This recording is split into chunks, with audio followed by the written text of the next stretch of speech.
Good evening, everybody, and welcome to episode 2 of Shuman Says. Gotta say, first week out was pretty good. The reception to the podcast has been pretty nice. We actually had a few members join the AD Club due to the podcast, so if you're out there watching, thank you for that. We do appreciate the support. But breaking down the film, Coach, I've got some constructive criticism. Can you take some constructive criticism for this? Yes, sir. Yes, sir. Bring it on. I need to get better. After watching the tape as well, I got things I got to work on. Yes, sir. Yeah, I mean, the only thing I noticed is that you kind of seem to think that we were on the radio. You forgot the camera. You know, the fans out there were just hoping that you would give them some engagement, looking at them a little bit. I think that, this week moving forward, I think we're going to knock it out of the park this time. Yes, sir. Yes, sir. That's a very good point. On radio, a lot of people used to come up to me and say, hey, you got a face for radio. And I would be like, yeah, I really don't know what that means. But now checking out the podcast and the video, I need to get my eyes up, head up. It's heads up football. But, people used to chastise me a lot about that little joke there. But, now I know what they're talking about. So I'll keep my head up. I don't want to show my bald spot anymore. I'll speak clearly and keep the excitement going. I was in the meeting today. Had the prep coaches said they really appreciated my excitement and enthusiasm during the meeting. So we'll keep that going. We're rolling. That's exactly right. I mean, that's why I wear a hat, Coach. I can't be exposed with the bald spot, man. I was thinking about that as well. It's like, should I do a hat like Chip or what? But what I'm supporting, I had the basketball shirt on last weekend. Now I got the wrestling warm-up on today. I think we need to showcase what we have bought for our teams so that these guys out there who are joining the AD Club can see that their money is being well spent. And we had another AD Club member from the class of '83 jump in, Chris Gerhard, a hard-nosed safety running back from Whitehall, Pennsylvania. He is a head coach up there. I don't want to butcher his high school, but he can email me tomorrow and hit me up at what high school he's at. But he was a Warrior on our PG team in 1983. He jumped in. So we got almost 22 guys from that team. And another great Warrior was Dave Huffman, a center. We all love centers. He went from Fort Union down to Austin P. And now he's in Glen Allen selling cars, doing well there. So we appreciate Dave Huffman jumping into AD Club as well. Yeah, I mean, we mentioned the class of '83 last time, and if you're out there and you're not a member of the class of '83, you guys got to get your group together, man, because they are, they're kicking everybody's butt in terms of AD Club members. So if you want to try and compete with them, we encourage that, obviously. But we're going to go ahead and get started tonight with a little NFL news. I don't know if you guys watched the game last night versus San Francisco and Seattle, but it was as good as they promised it would be. It went down to the wire into overtime, and San Francisco loses their first game to Seattle after going 8-0, which, in the NFL is pretty tough to do. But again, Seattle won off of a field goal to win the game with time running out. What'd you think about that, Coach? Yeah, I'm always intrigued by San Francisco because they're more 21 personnel. They had their fullback back. I think he's from Harvard or some Ivy League school. And they like to run. They run. I think they're leading the league in rushing yards right now, and it's out of their 22 personnel. And, their quarterback, I don't want to mention his name. I'm tired. Giragolo or something like that. Jimmy Garoppolo. Yeah, Jimmy G. He was, 16-2 in his first 18 starts. So that was intriguing to watch him as well. And he started off slowly and ended up having a pretty good night and getting that ball out, running the ball. And then Seattle came back on him. Seattle kept trugging, got it tied up. I think if I was sleepy and droggy and all of that, but I think was it a kicker that missed a field goal that allowed him to go in overtime and win it. So anytime, too, we're prep league guys. Russell Wilson, collegiate school in Richmond. when he was a senior and he was going through his where he should go and stuff, when NC State was in a changeover of coaches, Paul Johnson's name was up to run the option. I was like, they came in for a basketball game. I cornered Russell Wilson and said, hey, if you don't want to run the option down there, you can always come here. I showed him that office down there so we can build an apartment for you and hide you here for the football season and get you on there. But it was exciting. Always, Monday Night Football gets me fired up for the week of the grind of Fork Union. And I think it did well. But I was in and out. I was tired from Monday. So you need to carry the day on that one. Yeah, I agree. I mean, you pretty much covered everything that I think was important about the game, especially the fact that they had a rookie kicker in overtime with a chance to win the game, and he missed, it was like a 40-yarder or something, Vashon. Yeah, it was like a 48-yarder. Yeah, like which you hate to see. I mean, you hate to see the young kickers miss the kick like that, and it's a tough situation to be in. But again, like you said, there's something special about Russell Wilson. I mean, that guy, he's always constantly been told he's too small. Everywhere he's went. Now, I know here when he played at collegiate, obviously in high school, the size isn't as big of a factor, and he managed pretty well from what I've heard. I wasn't here, obviously, but the stories I've heard is that he did a pretty good job while he was in high school. But he is able to transition that into the pro level, and you got to give credit to the coaching staff over there in Seattle, just because the way that they've been able to mold that offense around him and set him up for success, which, brings me to my next point, or my next question for you, Coach, is who do you think is going to go to the Super Bowl this year? I mean, right now we have San Francisco and Seattle, who are 8-2 and 8-1 respectively. The Patriots are rocking. It's hard to tell, but we do seem to have those teams that are out front. So what do you think is going to be the end result here? Who do you early prediction, obviously, but who do you think is going to end up in the Super Bowl this year? That's a great question. I don't think the Patriots are going to make it. So interesting. I think out of the AFC conference, is Houston, Texans in the AFC? Mm-hmm. I would probably put my hat on Houston out of the AFC. I like their quarterback. I like what they did. They traded to upgrade their offensive line. Even though J.J. Watt is out, I think they have enough defensive people to get into playoffs and go ahead and make a run so they get in the Super Bowl. I would go Houston Texans, and, I want to say the Eagles, but I think they still have some problems. So I'm going to go over there and say Seattle. Okay. I'll go with Seattle. Yeah, I mean, they looked hard to beat last night, if you ask me. It's interesting to hear, that the Patriots won't be in the Super Bowl. For my money, I think that they're just too good to beat. Tom Brady has just been doing it for too long. But again, I would not be upset if they didn't make it. It's always nice to see new teams getting a chance, and we haven't seen that enough recently. So I would like to see some new teams. But again, it's still super, super early. We haven't even begun to talk about the playoffs yet. But I just wanted to kind of get it out there, get it on film, see where we're standing. I think, Baltimore exposed their weaknesses, but I don't think what Baltimore did to them was they went pistol, and pistol up front is, you get two double teams, and those double teams are vertical to allow you to, they got Mark Ingram kicking up in there, and then they did zone read, and they did options with our quarterback, Lamar Jackson.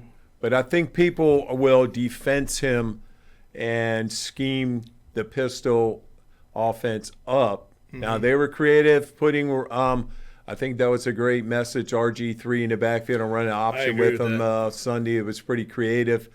But, two elusive quarterbacks, one at Texas, one at Baltimore. I'm not disrespecting Baltimore. I love the Baltimore Ravens, but I think Deshaun Watson will carry the day. But I think everybody's going to learn from what Baltimore did. And Tom's a great GOAT. Got to give him credit, but I just don't think I don't know why you get rid of Josh Gordon after you have a problem with A.B. Brown. I can't understand it. They don't have a deep threat that I know of. I know the Arizona State rookie's coming on, but, hitting Edelman over in the middle constantly. I mean, you might get a concussion or get hurt again. I mean, that's brought them, 7-1? Hopefully it will get them another Super Bowl. But I just don't think they have enough firepower to do it. Great defense, all that stuff. But got to have a little bit more offense there. Yeah, I mean, you can never really count out Bill Belichick. That guy could go to McDonald's tomorrow and find an all-star receiver, so it's hard to say. But, I mean, I agree with you. I think, that you mentioned Baltimore. That was an interesting backfield. They had 3 Heisman Trophy winners in the backfield with RG3, Jackson, and Ingram. Yeah, which, that was pretty crazy. Pretty impressive. But I think you're exactly right. I think that they caught the Patriots off guard. They weren't expecting that. But now it's on film. So it's out there. People know it's going to happen.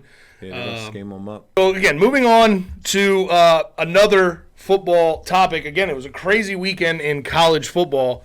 LSU beat Alabama in Tuscaloosa. It's the first loss for Alabama in almost 30 games in Tuscaloosa. What do you think about that one? Well, when I got home from the postgraduate game, I clicked that on right away, and it was halftime. It was LSU up 33-10, and I was like, wow. And all we've heard about all along is LSU has got a more potent offense with their quarterback, which has slipped my mind right now. But he carried the day. I think it's Joe Barrow, Joe somebody. Something.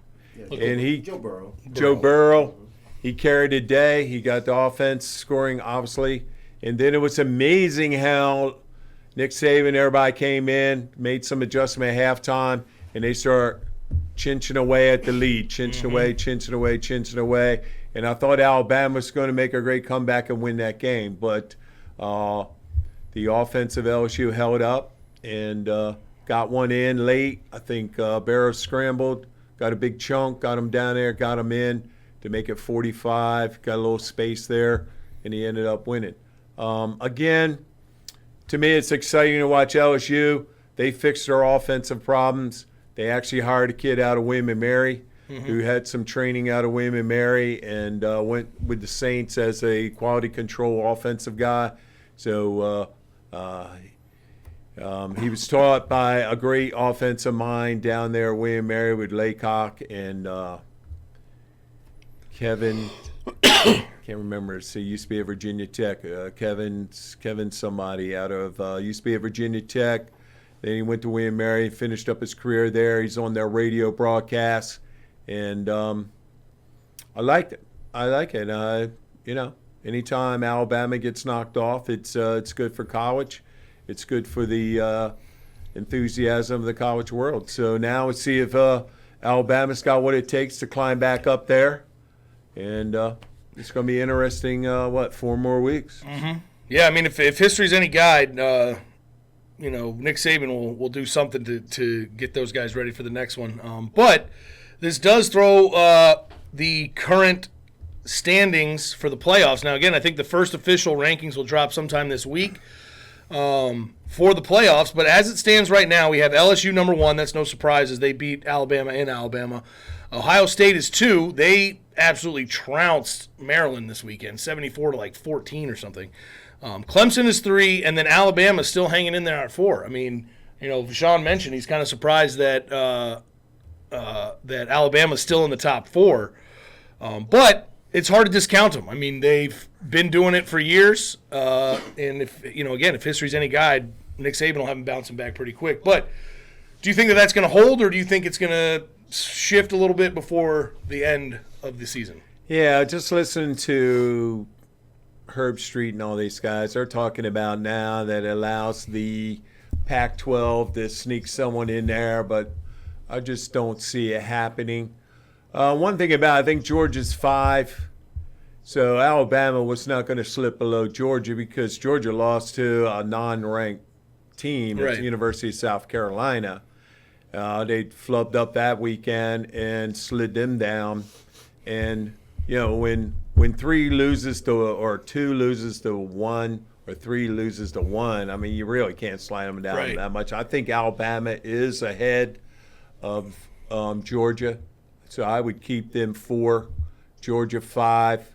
Well, Penn State lost, so they're going to slide down, and it's going to allow Clemson to move up. So we're okay. I'm okay with Alabama at 4. I think that's a good quality situation.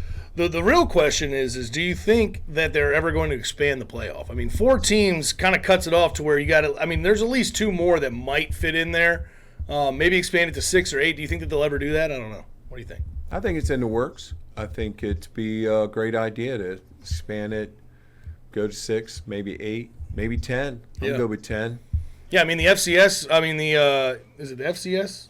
The 1AA, they do what? They do 16. 16. So yeah. The model actually, it definitely works. Now, they'd have to work with that with the bowl games, but I can only see that making them more money. The more teams you have in there, the better it's going to be for business. And we're going to get a true look at who the number 1 team is. I mean, you had UCF, was it last year, that claimed they were the national champs because they were undefeated. You're not going to have a situation like that if you have more teams coming in. There is no argument over that. But of course.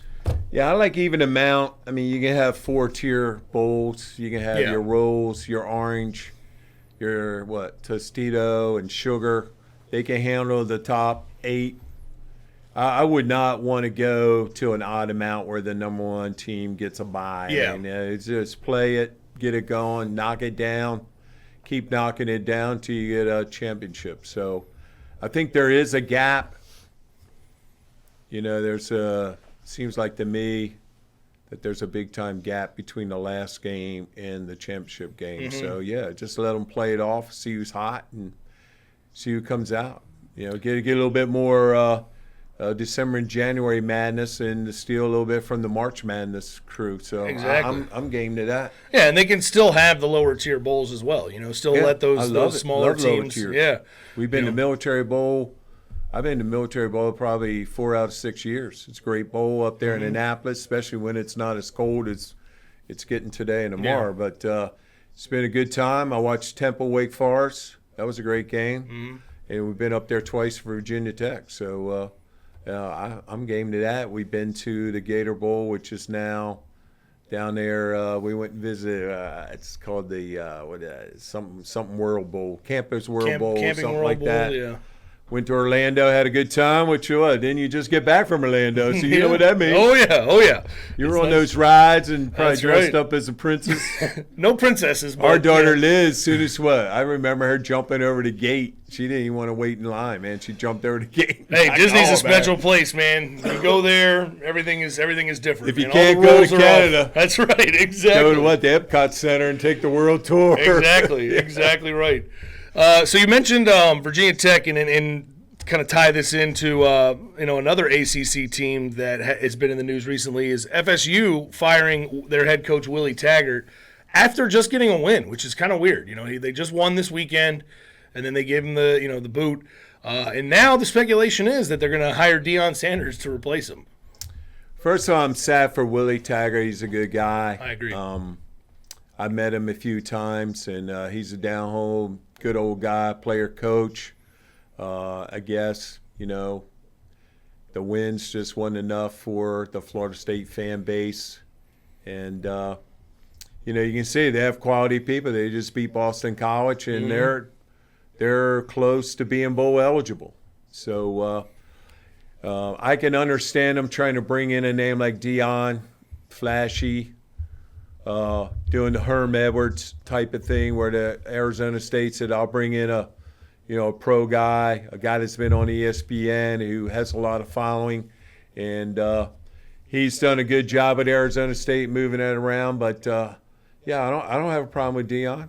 I don't have a problem with Snoop Dogg. There was a picture of Snoop Dogg wanting to get in there. So I don't have a problem with that. Any time that Florida State, Miami's having problems, that means Virginia Tech is having a good year. That's right. That's exactly right. So anytime they're having problems, or other teams in the ACC are having good years, like Wake Forest, they're having they've only have 2 losses, and they were ranked 17th, high they were 17th, and Tech, Bud. This one's for Bud Day. Knocked him out of the perch. So I'm good with that. I like to support our ACC local teams as much as can. To me, you mentioned Maryland. I don't know why Maryland ever got out of the Big Ten. Yeah. They're chasing the money, the skirt of the money. And, when you get beat, 2 games in a row, 65-7 or 55-7. I think Michigan got them pretty good. And now, Ohio State went in there and blasted them. So, Yep. the border wars are wonderful. The Tech, West Virginia, Maryland, Virginia Tech, Maryland. Easy trips to go see. It's sad that, Rutgers and Maryland voted on us. So that's sad. Yeah, it's a tough situation, but, again, we'll keep an eye on it. And it's always interesting when they throw, My last concert that I went to actually was a Snoop Dogg concert, so I'm good. There you go. There you go. I didn't partake in anything, but I'm good, man. Oh, man, that's funny. All right, so the last thing we want to talk about with college football is shout out to our alma mater, both mine and Coach's alma mater, VMI. Had a pretty good season this year, won 4 games, which is pretty unprecedented, really, in recent memory. And then they wrap up their season tomorrow against West Point. And you were mentioning something before about the time you played. Why don't you go ahead and tell us about that, Coach? Yeah, first of all, shout out to VMI and Coach Wackenheim and his staff.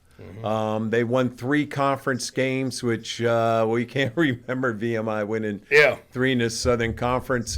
Probably have to go back to 1978, 79, I think, when VMI won the Southern Conference. So shout out to them. And they hit a buzzsaw with Furman last weekend, but they got West Point going into West Point, and then they finish up, I'm pretty sure, with UT Chattanooga on the 23rd. So, our senior year, we bust up to, actually we flew into one of their Army bases up there and bust over to West Point. And I remember we were in the General Mitchell Hotel spending Friday night, and we got to the stadium. We went out for pregame, and there were battles all around, fights between VMI and West Point cadets. As soon as I got out of the locker room, you go up these steps, and you and Mikey Stamey, you turn right to go to your end zone to warm up, and there were some VMI guys. My roommate Keith Frazier was there beating the crap out of people, and we got back in before the game. We said, well, what was going on? And they said, well, a couple of VMI cadets jimmied up and stole the West Point flag. West Point got upset, and it was a Donnybrook that started. And that was a core game for us. What's that mean is we bust up our core to hang out up there in New York, and it's a pretty good time. I think this year our core went down to Citadel, and we were happy to beat Citadel, and then brought the Silver Shako back. Anytime you can get VMI can get the Silver Shako, it's a wonderful day. It's a wonderful day. Indeed. So, shout out to VMI and their core, and hopefully they'll continue much success. Yeah, luckily I don't foresee any fist fights or anything like that. But the two corps of cadets are currently engaged in a meme war. If you pay any attention to the online world, it's getting pretty spicy out there with the memes. Between it's all in good fun, obviously, but it's a fun rivalry, quote unquote. Explain that one where everybody puts Michael Jordan's head on something and he's crying. What is that? That's just that's to show that you're sad that something happened. So that's all it is. Yeah, that's pretty much all it is. So okay. it's you did something and now you're crying. You know, so that gets me when I'm man, we got Michael Jordan again. We'll have to do a meme class for you, Coach. I'll break it down for you sometime. Put something on my body. Yeah, that would be good. We can meme Coach Shuman. All right. Yeah. Anybody out there? Tell him out there on Facebook. Go. Get a picture like that one. Yeah, take the Shuman Says picture and put something on it. That'd be awesome. There is potential out there. We'll send you a hat. Hey, there you go. Coach Shuman meme contest. You heard it here first, folks. Send you a hat, bro. Somebody meme Coach Shuman, we'll send you some merch. So that's pretty much all that we really wanted to cover in the outside sports world. Now we're going to transition into our Fork Union coverage, and we're going to start with a little look back at the Veterans Day ceremony that we had yesterday. If you were around, it was a beautiful ceremony. Had a great, weather for it. It wasn't too cold like it is today, which is, very nice. We were all out there, had the cadets out there. Great speech by a former veteran or by a veteran.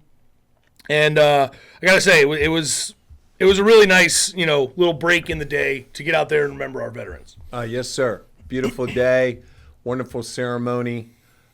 Just sending chills up your spine when Sergeant Major said, well, it's reading off the names. Mm-hmm. We understand that when we go through New Market Day at VMI. Mm-hmm. I was saying it to myself. Every name that came up, I was like, died on the field of battle, sir. Yep. Died on the field of battle, sir. And that's what we say at New Market. And it was a beautiful ceremony. The 21-gun salute was awesome. The speakers were awesome. Laying the wreath was awesome. Having the carnations by seemed like the crowd of veterans were a lot more this year than past. And watching them line up and lay those put those carnations down were just heartwarming to me, especially since my mother lives with a veteran of the Korean War. I think our speaker mentioned the Korean War a couple of times. So every time he mentioned that, I was like, my guy, Sandy Wenzel, who basically crawled out of a Korean POW camp, walked about 200 miles to safety. Still, he has frostbitten feet right now, and it's giving him some trouble. But he was down in Savannah, Georgia, with the 95th Bomber Unit, having a reunion also. So it was such a touching moment. I thought our cadets carried the day, as well as our missions people brought in about 20 families to piggyback off the Veterans Day and had a great Fork Union fair. And it was pretty good. Yeah, the crowd was very good, and Mark, I remember, if you remember last episode, Mark had mentioned that they thought maybe 10 families were going to come. It was at least double that. Yeah, so they had a good showing there, and then like you mentioned, the cadets I thought handled themselves very well. We do have a short little video recap which we'll go ahead and play now. So if in case you did miss it, you can get a good chance to see that. Lewis Walter Cherry Jr., Paul Frederick Cobb, Edward DiCarlo, Vincent Vargas Diaz Jr., Jonathan K. Dozier, Russell Kenneth Ellis, John Blair Fitzsimmons.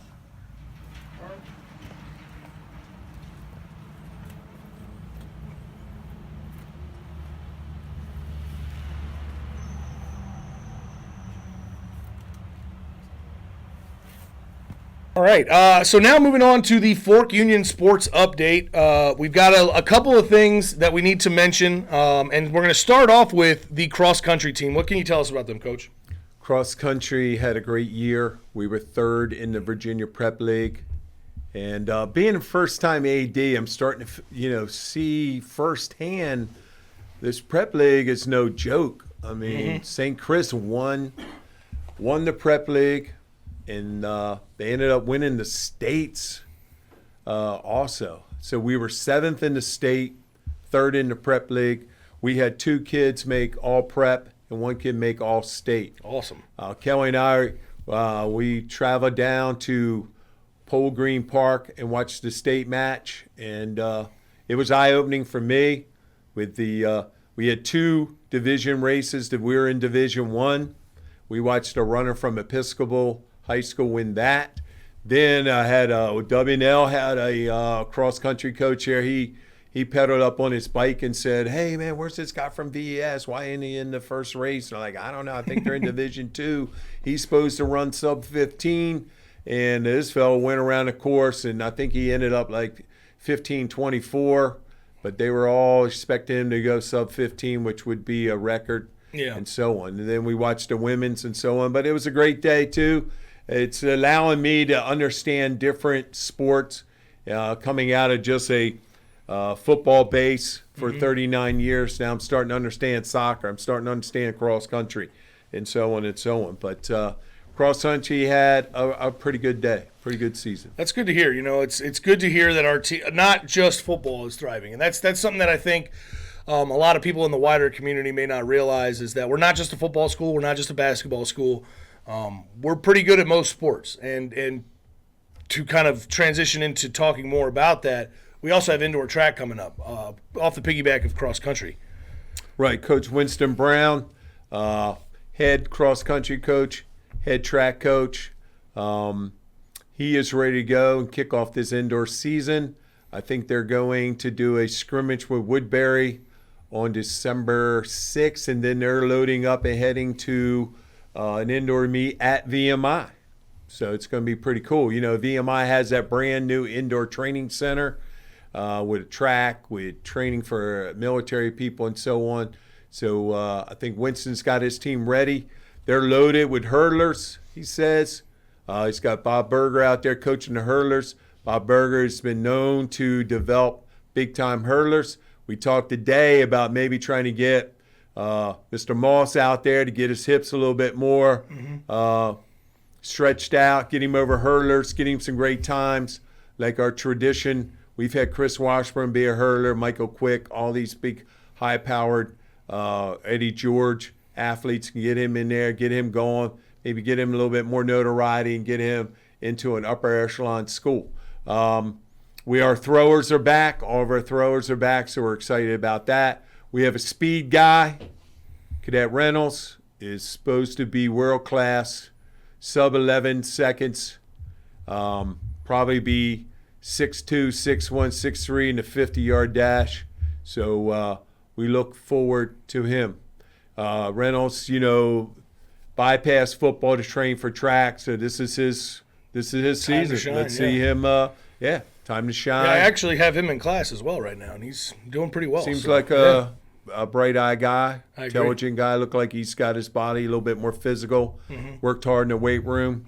So it's going to be interesting to track his progress, give us something to track for indoor and outdoor season. So, yeah, we're fired up about indoor track. Definitely. And then also to continue this kind of theme, the wrestling team is hard at work down there. I mean, that wrestling room is one of the best I've seen. I mean, it's, top-notch, padding everywhere, enough space for everybody to do whatever they need to do, and then all the dummies and all that stuff that you need to get better at wrestling. I've seen them down there working hard for at least the last few weeks. First of all, shout out to Rich Taddy, our associate AD, who's in charge of our building. He worked diligently to get the wrestling room out of the old room into the new room. He secured the padding to make it safe. So he's got the padding straight. He's got it going. Our coach, Dean Hall, was Coach of the Year last year. I think out of the last 3 years, he's been Coach of the Year twice in the state. They are ranked right now in the state number 2 preseason-wise. They're loaded in every class. Cadet Grisco is coming back. He had an outstanding season last year. Who we know off of football, Austin Fogg. He's a highly acclaimed wrestler out of South Jersey, Woodstown, New Jersey, or Pilesgrove, New Jersey. He's trying to get some other guys. We lost our heavyweight during football season, Sattel, but I think we're going to be loaded in just about every spot, and it's going to be I think we have 3 good matches here. One is the military league match where we're bringing in the Fishburns, all the military schools, Fishburn, Hargrave, and whoever else military wrestlers. We're going to have a big match here. We will have a core night. I think that's January 14th. Our core is going to come, boom, which Virginia Tech just had a wrestling match that was outside. I saw pictures of that. That was awesome. Yeah. On the baseball diamond, they had track. So I was thinking, hey, man, if we have to next year, if we're ranked number 1, we might have to do an outside one. I think like that's hockey a great does, idea. wrestling does. That'd be awesome. I think that would be a great idea. It is very exciting time for Fork Union winter sports. And if you ever want to come out to a match, all the information you need to know when to come, when the games are, where they're going to be, is available on our website. So you can just go ahead and check that out and find everything you need. Again, links will be in the description below. But we got prep basketball kicking off tomorrow. They're going to Mia Academy for a scrimmage, and then they come back for a home game next Monday, the 18th, playing Churchill Academy. Pretty strong outfit out of Richmond. We got PG basketball. They have 2 major events this week as well. They're scrimmaging Blue Ridge School, which is a highly accountable school. And then they go to Navy this weekend to play Navy. It's JV, so we're grinding. Yeah. We're in the grind right now. Finished up one season. We're in the other season. We're rolling here. We're rolling pretty good. Yeah, and again, if you haven't been to see any of these winter sports, highly encourage it. Some great quality athletes, great quality coaching, and definitely worth the trip out here. Also, to kind of wrap up what we were talking about last week, the Fork Union Prep team went out there to St. Chris in the first round of the playoffs, and unfortunately we were unable to get it done. Lost 28-14 to St. Chris in a very hard-fought game. I think it was a good game. Both teams played well. We were just, came up a little short. But, again, can't win them all, and hopefully, we'll be able to bounce back from this next year. I wasn't there. I had to cover the postgraduate football team's game against Jyree Prep, but I heard the crowd was wonderful. We had some former players back. We had Coach Selvin, a former, probably the last head coach we had here on the prep team that led a team to the playoffs. Yep. He was there. He was quite impressed with what we were doing out on the field. Today, the St. Christopher coach gave us a shout-out as well in the meeting about how hard our players played and how they emotionally wanted to win that game. So it's a good step. I think we've moved more than an inch to set a foundation for years to come with our prep players. All we got to do now is just, we want to consolidate all of our teams so that we didn't have any gaps. So, in this offseason, as we become better with our prep players and with our prep team, we'll sit down and decide what we got to do with our JV so we can strengthen our younger teams to feed our higher teams so that we can be a traditional power in the prep league. So I think it's a great start. Get in those playoffs, send our seniors off the right way, and now lay the foundation for years to come. I agree. And you mentioned the PG team. They played against Jyree Prep this last weekend in their last official game. How'd that game go, Coach? It was Jyree jumped on us, got up 12-0. We battered back. And Vashon can said the fellow that dominated the game was number 85. I think he's from Denmark. Yes, sir. He had an incredible catch. Yeah, Mr. To Ashworth, yes, sir. Yeah, Mr. Ashworth. His parents are VMI people. His grandparents are VMI people. Donnie Ross called us about him. Bobby Ross called him about him. We got him here. He performed admirably. Went up in between two players, got the ball, got us some momentum. Then, boom, we got down there again. Our quarterback took the quarterback power read for about 35 yards and scored. We got up 13-12. It was almost, we had our chances to knock them out. Then we had a couple problems with jump off sides. We had a fumble, a couple things like that. And Jyree got one in late and beat us 18-13, I do believe. Yeah, I mean, that's a good squad. They are fairly new, if I'm correct. No, they've been going strong about 12 years. Okay, so 12 years, yeah. So Their coach tweeted, had a great tweet about the game, said this team fought hard, we fought hard.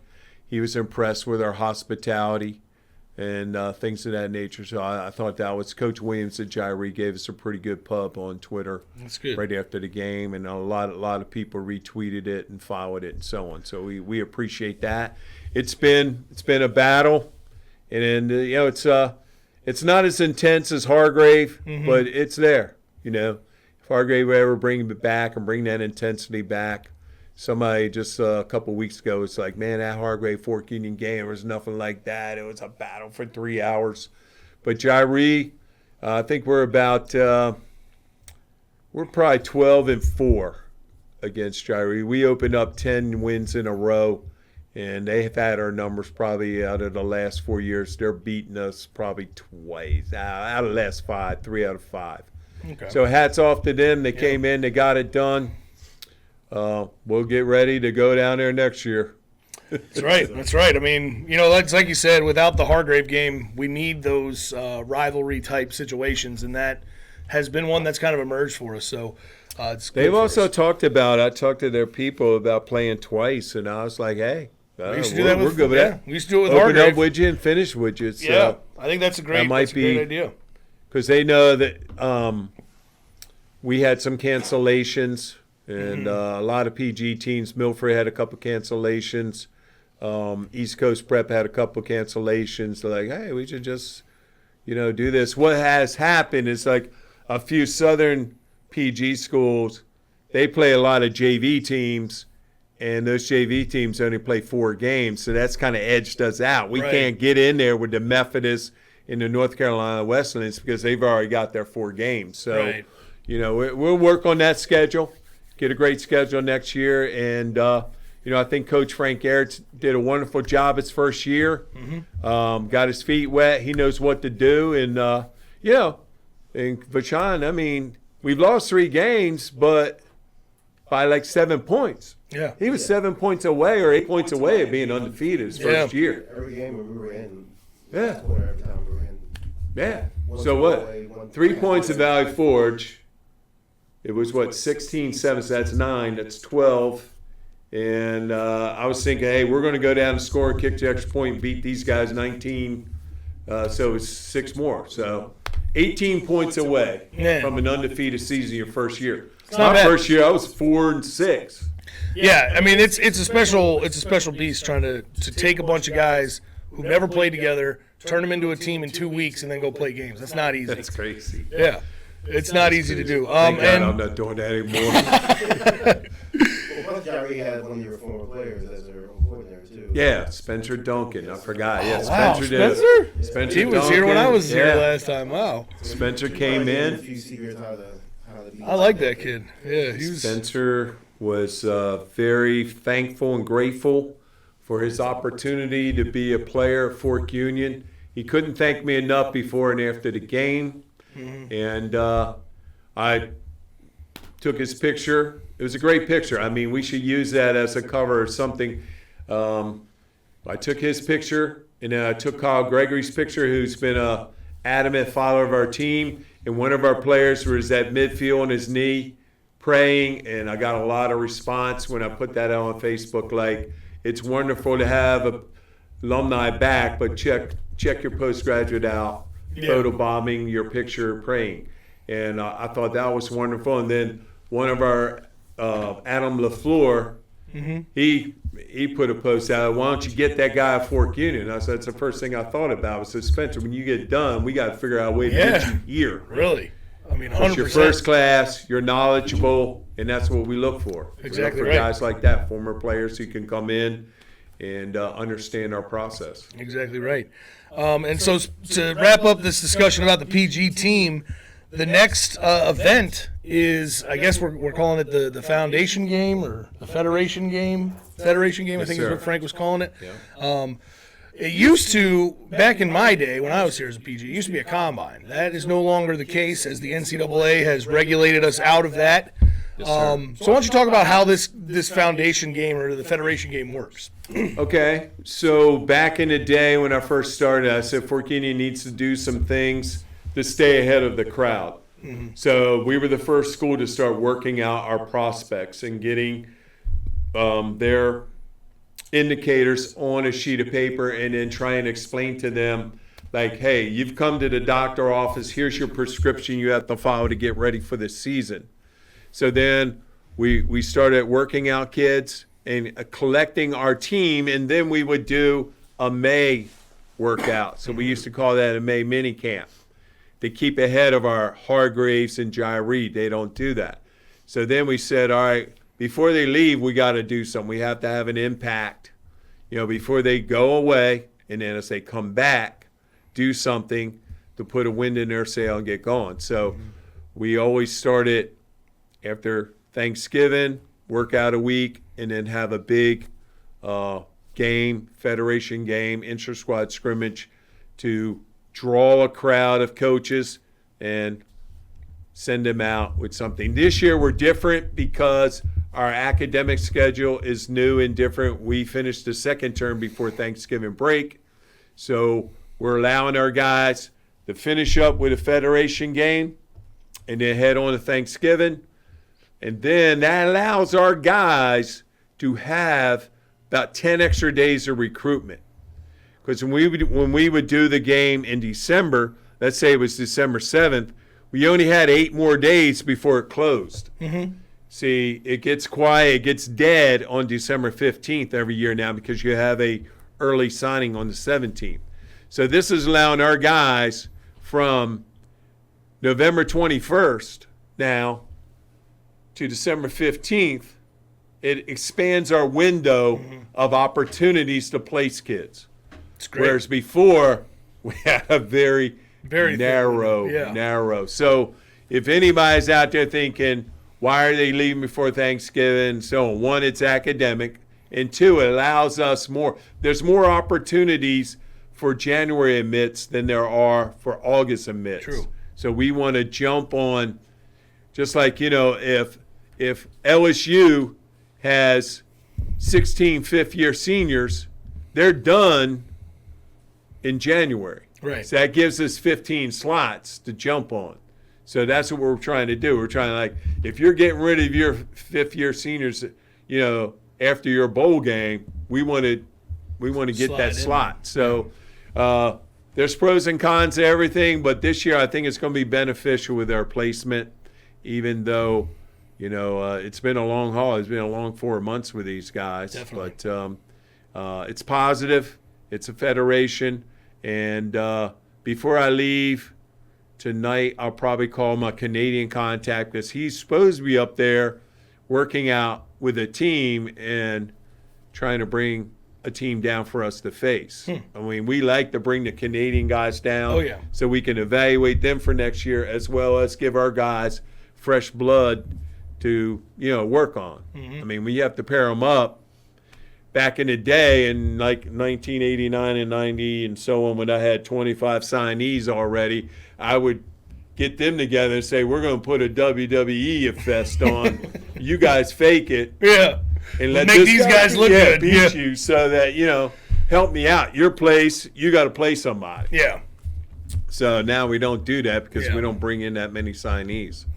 Yeah, it's definitely a good opportunity. It's always, as a player, it's always get you pumped up. You see all those coaches coming around, and there's really nothing like it. Especially when you have the linemen, you got the huge circle of coaches around the linemen, and they're doing one-on-ones. I mean, it is a sight to behold. But, just like today, we had a major program come in, and it was exciting. I mean, kids were popping around.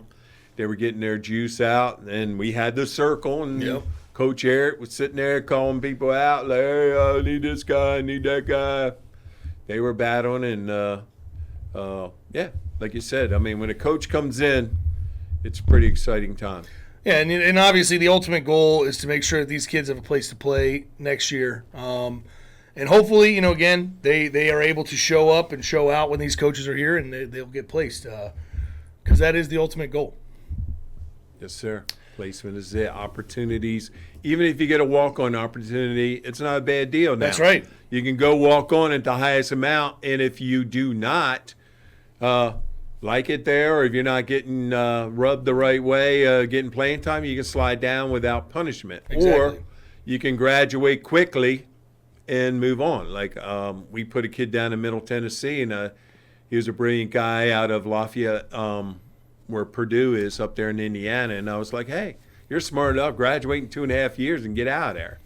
So he's going to graduate probably in December, and we'll, open up, get him in the transfer portal, and that should open up some avenues somewhere, William and Mary or something like that. So, Yeah, I mean the job doesn't stop once they leave. That's really Yes, kind sir. of the thing. If a cadet ever needs help, they're always just a phone call away. So it's always good to but see. with their recruiting, we have an online sports recruit program that our PGs have been using, and I'm still a director on it, so I can see who is, which coaches are contacting our guys and who we are favoriting as we're sending out. Like Southeast Louisiana University just hit us up. Coach Scelfo, who we've known forever, he's hit up about a defensive back. We've had Kennesaw State hit us up. So we can see what's going on. Now we just got to pop it. We got to right. pop some offers. That's right. That's right. Okay, and for the last segment tonight, we wanted to continue the stories from the Fork Union Vault. And we're going to go ahead and tonight we're going to talk about the class of 1989. What can you tell us about these guys, Coach? 1989 is a large class. One thing about, from 88 to about 2005, I had probably between 55 to 65 with a high of 72 players. Wow. So we've had, in 1989, we were loaded with people, but we played a harder schedule. We played 1, 2, 3, 4, 5 junior colleges that were nationally ranked. Wow. We started to say, let's go out, and that time, let's fight for our slots. So we attacked at the junior colleges. We went up to Montgomery Junior College. We went down to Lees McRae in Banner Elk, North Carolina. We played Chowan. We played North Greenville and Tigerville, South Carolina. They were basically the subsidiary of Clemson at the time. Our most valuable player on that team was Ernest Dixon, who we had his son 2 years ago. Our best defensive player was Lewis Johnson out of Archbishop Carroll High School in D.C. He comes to us, plays linebacker, heads to Virginia Tech. Our best offense was Michael Hodges, a big-time, thick running back who also signed with Virginia Tech. I think off this team, we had 5 Virginia Tech guys and 2 Virginia guys. Nice. So we're pretty excited about that. We had a very good offensive line. John Fabianic out of Pittsburgh was a great player. We have Keith Gim, who works for Under Armour right now. He's a representative with Under Armour. He was, he started his own business, then got out of that, got hooked up with Under Armour. So it's another Fork Union guy who made it to Under Armour and is working with them right now. One of our favorite guys off that team was John Power out of Union, New Jersey. Love John Power. John Power, gentleman. You talk about a Southern gentleman that lives up in the Northeast there. Always a fan favorite of Fork Union. He's always been a contributor. He always knows how to call us about great players. Every year now for the last 4 years, I've gone to a college day up there in his high school. I'm waiting for his invitation. 1, to go up there and sell Fork Union, but 2, just to hang out with John. Yeah. And very, very wonderful guy. We had John Berlin, who's the defensive line coach at Davidson College. John Berlin was a local guy. He always comes back at Thanksgiving. I meet him in Charlottesville, and we always chat about some things. He's got Davidson right now. He's a defensive coordinator. Davidson University is winning games 2 years in a row. I think they're 6-3 right now. Just beat Valparaiso. So John Berlin was on that team.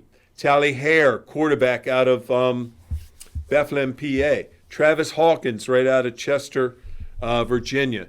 Travis came here, played for us with football, went down to Georgia and played baseball, transferred to Radford, Kelly School, and ended up with baseball. I see Travis periodically. His family runs Travis Hawkins Electricians.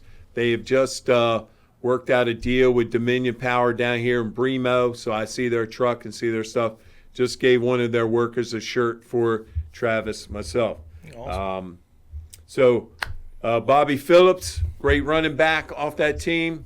He's in the AD club off the 1989 football roster. Big old Bobby Phillips 2 years ago came to one of our games with Jeremy Parsons. They were friends, have been teammates and friends, developed a brotherhood like the prep team, and if they get together 2 or 3 times a year. Glenn Pedro came in here as a running back, signed with Marshall. Probably is the second leading or third leading rusher in Marshall University's history. Plenty of guys. Chris Sifford, another AD club member. He always comes to our, if we're playing in Charlotte or Salisbury or Gastonia, anywhere around there, Concord, he will be at our game wearing Fork Union gear. He's a big backer of Fork Union and what we're doing. Andre Booker in that 89 season went to Georgia. We went down and played Georgia's JV. It was like we went to a mini bowl game. We spent 4 days at the University of Georgia. Wow. We got there Thursday night. We practiced Friday. We got up Saturday morning, took SATs. We marched down to the stadium after SATs, went up into the crowd, watched the game. The next day, stayed there and played their JV game. When we featured Andre Booker at the time, and he signed with them. We were on their radio, the Georgia radio and stuff. We all came back with sunburns and looked like we were, hanging out at the beach the whole time. We were in the Bahamas for 4 days. That's awesome. Robert Smart, I talked with him just a few. Well, first let me back up. Tyrone Drakeford, one of our great players who he had VMI as an option, and then late Virginia Tech came in and signed him, went off to Virginia Tech, had over 20-some interceptions, got drafted, spent, I think, 7 to 8 years in the pros with the Saints, with the 49ers. We had a special moment last week. We called him and said, hey, Fork Union wants to honor you in a certain way. Are you in? I think he's pretty positive about that. Well, I had him on the phone. I said, hey, get Robert Smart to call me. I did not. I left the meeting room and got here in my office, and Robert Smart was calling me. Wow. That's how quick. And I said, Robert, I just want to talk to you. I haven't heard from you. Yeah. What are you doing? He said, I moved to Leesburg. I got to get my family together. I got to get right, things like that. Robert Smart's been a great Fork Union guy. He has sent me some kids from that area, Leesburg, Northern Virginia, and so on. So it's a good. We had Reed Ebert from Lynchburg. Reed, if you're listening, I need you to call me. We've had a lot of guys. I know I'm missing some. But if you're out there, Stephen Lapicas, who came from here, went up to West Point. I remember Stephen Lapicas, and probably you guys will know that too. We go to Lees McRae on September 9th. They kick off to us. Stephen Lapicas runs 99 yards with the kickoff to the 1 yard line. Oh, man. 4 plays later, we were backed up on our own 22-yard line. Yeah. That's a tough turnaround. Yeah. That's a tough turnaround. They threw us back and ended up beating us 40-7. They were well loaded. They had this guy, linebacker named Teagle, who spent 12 years with the Falcons. Oh, man. They were loaded. We got off the bus. They were all in their trees. The Banner Elk is a mountain with trees up, white pine, and they were just shaking the leaves and grunting and groaning coming out. And we looked at each other and said, what did we get ourselves into? We're in for a fight. I mean, there are experiences that, you coach hard, you play hard against, like you said, St. Chris in the playoff. Your kids get more out of that than playing some Bunyan JV team where you beat the crap out of them. So we learned a lot. I learned a lot early on from playing the North Greenvilles, the Chawans, the Lees McRaes, Montgomery, Phil Martin up there, who's the radio announcer for Salisbury University. I learned a lot of football from him just by going up to Rockville, Maryland every year and playing Montgomery. So 89 roster is loaded. I know I missed a few guys, but you can email me and chastise me, and I'll get you on down the future. Yeah, if you're out there and Coach missed your name, or you want to share a story, please leave a comment in the comment section below. We will read it out on the next episode. If you have a funny story or some kind of anecdote, or you just want to get on Coach for not mentioning your name, go ahead and leave that comment in the comments, and we will read it on the next episode. I think this roster does a very, very, very great job of imitating Coach Shuman. Like, here's a guy, too, Kenny Brown. Went out of Richmond area, went down to Virginia Tech, got drafted by the Denver Broncos. Had a great career with Denver. And still in the area. So, Kenny, if you're around, come on by and see you, man. We got plenty of shirts. That's right. Again, if you haven't been back, come back. We will throw you some merch, talk to you, catch up. That's all we want to do is just re-engage with those old alumni. Talk about the good old days, if it were, and see if we can't get you back into the Fork Union family, because that's what it's all about here. And again, if you are interested in supporting the Fork Union Athletics program, please join the AD Club. The money does go a long way to help these cadets have the things that they need to succeed. Again, If it's, like Coach Shuman said, if it's just something like a pair of socks, that can go a long way to helping us succeed, so we don't have to worry about where are we going to get the money for this. We have a nice little fund to draw from. So if you are wanting to support that, please click the link in the description below. Join the AD Club today, and that would be a great thing to help us out. Hey, great point. I didn't do a very good job of explaining the definition of the AD Club last week, and I read our description of the AD Club. In the first two sentences, basically, if you're passionate about Fort Union Military Academy, we would like to connect with you so that as many of our passionate guys that we get together, it will allow us to have some momentum and be able to service our cadets. So the first few sentences that I sent up to our board to get approved for the AD Club is basically that: connecting passionate people about Fort Union Military Academy to gain momentum to strive our cadets. That's what it's all about. That's what it's all about. Again, helping the future of the programs succeed. That's what we're all about here. Yes, sir. That's going to pretty much do it for tonight's episode. We appreciate everybody out there watching. We appreciate all the positive feedback, all the new members of the AD Club. We will have another episode next week, so be sure to tune in. And again, if you have any comments or questions for myself or Coach Shuman, please leave them in the comments below. We'll do our best to answer either on the next episode or just directly in the comments. So thanks for watching. Have a great night, and we will see you all next week.